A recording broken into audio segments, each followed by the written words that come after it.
अस्सलाम वालेकुम दोस्तों, बड़े बड़े इंजन देखे ने, यकीन करो ये मैनू समझ नहीं लगती कि इंजन आए ने कि ब्लैक कलर उसे लाया, कुछ समझ नहीं आ रही। यकीन करो इतना गंदा इंजन। 2000 तो मैं काम स्टार्ट किया सन 2000 तो हाल वेख लो, ਇਹੋ ਜਿਹੇ इंजन मैं भी नहीं वेख्या है जो है नजर आ रहा है। यकीन करो 16-17 मॉडल चाइना की मोटरसाइकिल तो मैं उनकी कहा कस्टमर को कभी तेल ही नहीं चेंज किया है।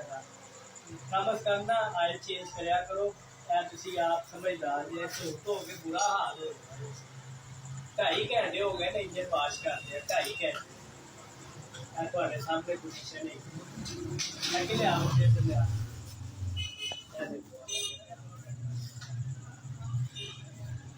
इन्नी मैल उत्तों लथदी पई है।